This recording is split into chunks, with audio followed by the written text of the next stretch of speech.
Hey guys, welcome back to the Junk Raider channel. Today I've got a fun one. I've got one that is really close to the heart because this actually just happened over the weekend and I wanted to share it with you. I think it's important that we share real life examples and not just things that sound great, but I think it's important that we share real examples of scenarios that we run into as a business, as managers and business owners, and in particular leaders. What goes into being a good leader? What does that look like? Are there ingredients? Is there a framework you can follow? And the answer is yes. Most business owners think they are good at accepting feedback. We tell our employees that mistakes are part of the process, and we tell our managers that we want them to speak up. We tell our teams that no one is above accountability, but the real test comes when someone tells us that we are wrong or just challenges us. What happens when the criticism is directed at you, the owner? James raised a concern about how we were booking repeat customers. So it was great feedback, but eventually we were no longer solving the original problem. You know what we were doing? We were defending our positions. We really started to lose our focus on what are we doing here? Like, are we just defending ourselves or are we really taking the time to process what's being said? Are we hearing it? And here's what happened. Here's the pivotal moment that we had a turning point. Several hours after the conversation ended, Davis sent out a message to James and me on another video. He sent a video message through WhatsApp where he had really taken the time to think about the exchange, and he said that he should have handled it differently. He acknowledged that he had become more defensive than the situation required, and he apologized, and he committed to doing better. And I want to give him credit for that because it would have been easy to quietly move on, never address it again. That was the strongest leadership moment of the entire situation. His apology immediately changed the temperature, and this is what accountability is supposed to do. So I want to walk through a practical framework of owning mistakes, how apologizing can turn things around, and ultimately create a stronger process. Let's talk about leadership being tested when you're wrong. Anyone can lead when everything is going well, but what usually happens when our ego is being challenged, and we all do it, is we defend, we blame, we explain, and we debate. Our instinct is often to protect our position instead of solving the problem. So here's the pivot that we should all try to make. Stop asking who's right and start asking what makes the business better. So here's the framework that you should be using. Pause, listen, own it, fix it, and then move forward. So let's unpack these one at a time. Starting with number one, let's talk about what does this mean when it says pause? Well, let's stop and pick this up on a call. Nothing good is decided at peak emotion. I don't know about you, but there have been so many times when I have read a text and thought it was meant a way that it wasn't. I interpreted a tone with a text that wasn't there. I created it. The reverse has also happened many times where I sent a text with no tone, with this tone. Very soft, very nice. And the person perceived it as if I was screaming into the phone, just typing away, mashing every button, and I wasn't. So texting is always a bad idea when there's emotion on the line. So I always recommend, along with pause, try to get on a phone call. If you can't get face-to-face, get on a phone call because nothing good gets decided at peak emotion and especially via text. Here's 4 quick keys though, when you're texting in particular. Notice when tone replaces substance. Step away before it escalates. Pause is not a surrender, and then come back with a clear head. On the listening category, understand the concern before you build your rebuttal. We are so bad about this as human beings. I've certainly done this many times. Guys, you can't resolve what you refuse to hear, so just pause and listen. Active listening is one of the greatest skills that we can really hone in on and develop. Active listening is this. So, James, I just want to make sure I heard you correctly. What you're saying is for repeat customers, we are not doing a great job getting the volume. We're doing fine with the job type, but we are not obtaining the volume on every job because it's a repeat customer. Is that right? Yes, that's exactly right. Okay, because otherwise you may go into left field about something that isn't there. So active listening, number one, hear the entire concern. So we want to repeat back to them what we think we heard. So James, if I'm hearing you correctly, blah, blah, blah. But make sure that you hear the entire concern before you respond. Ask what you're missing. If something doesn't make sense, say that. Maybe you're ADD to the max like me. Sometimes someone will be talking to me and mid-sentence, I'm looking at them. I'm not hearing anything they're saying. I'm thinking about 10 other things on my to-do list for that day. I'm thinking about how hungry I am. I'm thinking about boxing class later. I'm thinking about something that Davis may have asked me earlier and I'm just now realizing that's what he meant. If something doesn't make sense, don't go, got it. If you don't got it, don't say got it. If you don't got it, say, okay, wait a second. And it's okay to say, man, I spaced out halfway through your question there or what you were saying. I'm so sorry. Can you repeat that? Or can you just tell me one more time? Here's what I think I heard. Is this what you meant? And they may say, no, that's not what I meant. Okay, great. So here's what I'm missing. Or just ask, what am I missing in this? Because I'm not understanding. The other thing is, do not draft your reply mid-sentence. Let them finish everything they have to say. Now, that doesn't mean let someone ramble for 30 minutes. If you have one of those employees, or maybe you're that person, that's a problem. Don't do that. Don't be long-winded for long-winded sake. Be concise. Be precise, but be concise. So let that person, though, finish what they were saying, get it all out, and then you respond. Okay, so if I'm understanding, now that you finished, did I let you finish? Yes. Okay, great. So is this what you're saying? Yes, that's what I'm saying. Okay, great. Now you can respond. Assume the concern they brought to you is legitimate. You may not agree with it. It may not be your perspective, but it may not be how you would handle it. But assume that it is a legitimate concern. Okay, let's talk about owning it. You're right. We should have handled that better. That's it. That's how you own something. Accountability builds trust faster than perfection. Here's the 4 things to remember. Listen before you defend, acknowledge the impact, resist the urge to explain everything, and separate your ego from the issue. And I know how hard that last one is. Now let's talk about fixing it. What goes into that? What changes today? Before, here's the mindset. Book the job based only on the job type. After, it's confirm estimated volume, truck space, photos, access, and material type. Is that what you're saying, James? Yes. Okay, got it. You're right. An apology without change, though, is just a speech. We don't want to do that. If you're going to apologize and own something, you should change as a consequence. So part of fixing it, though, is building a system. Do not rely on memory.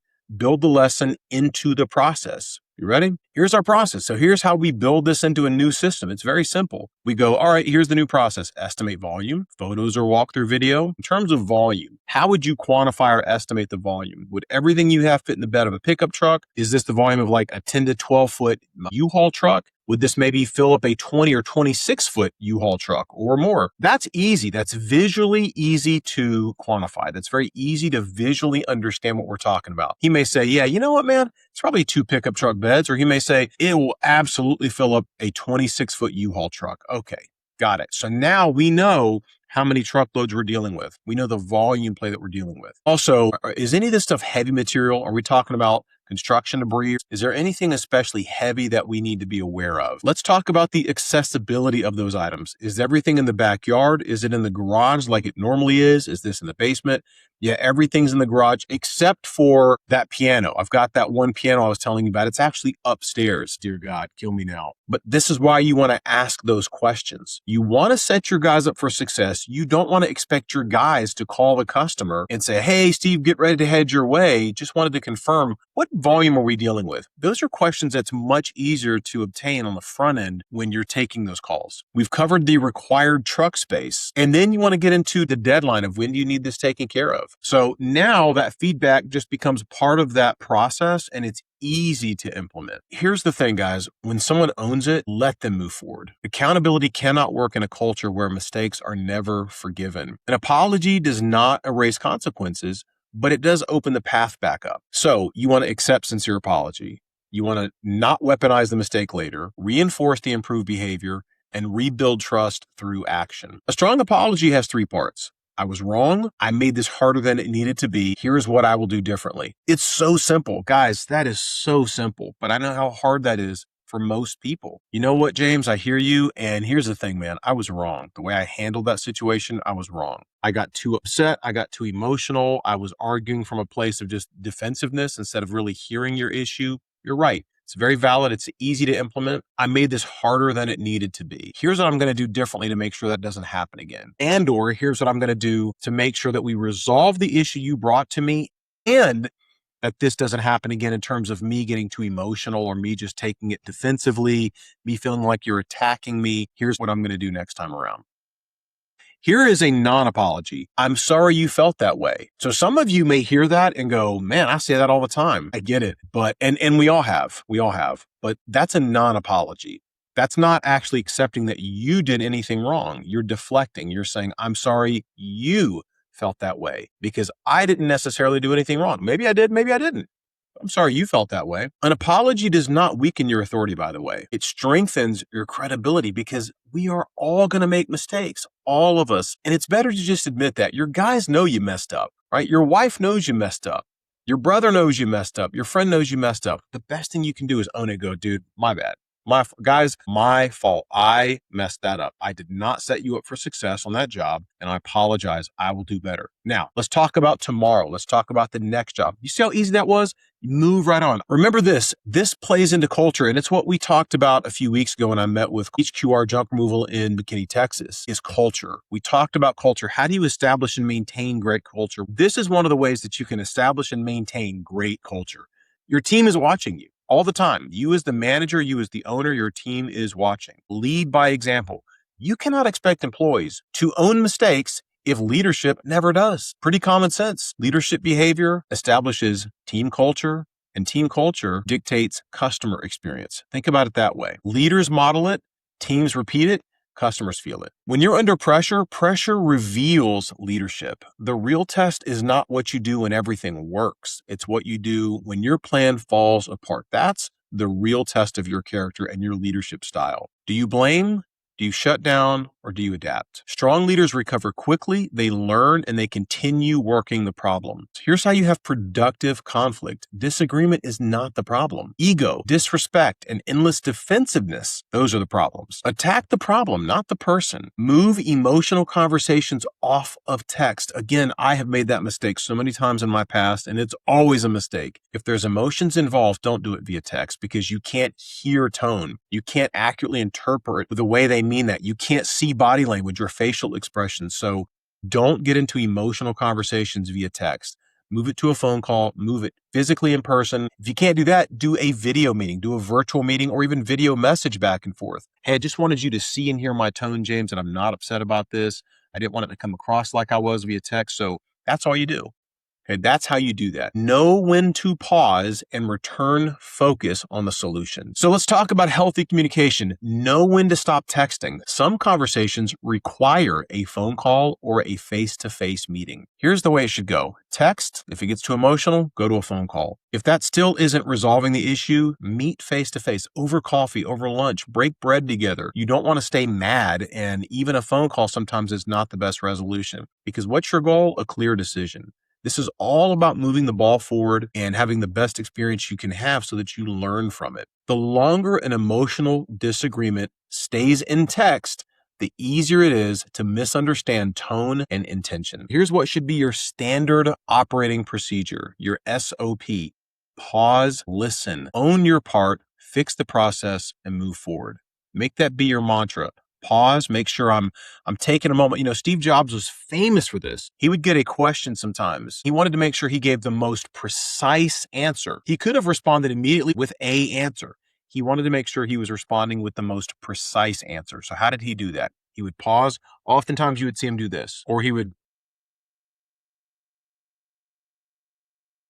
yeah, that long, sometimes uncomfortably long pauses. But you know what it would also do? As a byproduct, it would capture your attention. If I'm standing in front of you and you say, Ted, what do you think about this? As a business owner, what's the best way to handle this? And I go like this. I go,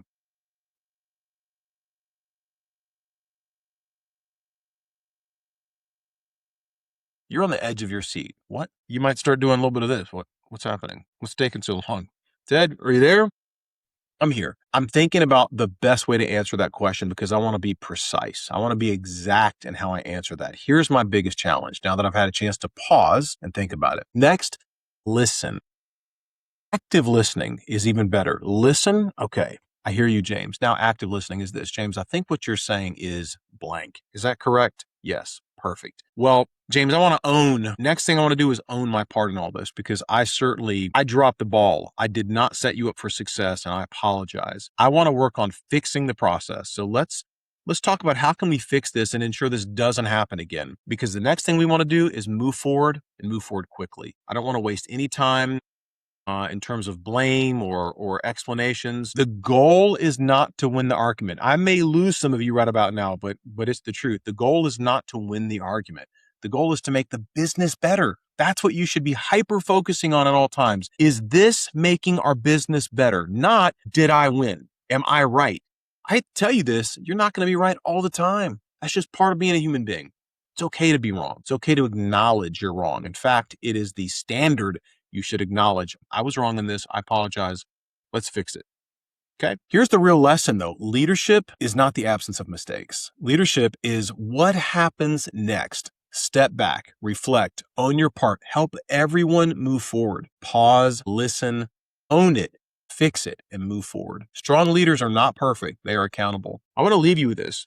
One of my favorite examples of how tier one operators are selected. And I'm talking the tip of the spear, the best of the best. I've been fortunate to work around guys that have worked for government agencies, Navy SEALs, Delta Force. I've known some really, really capable guys.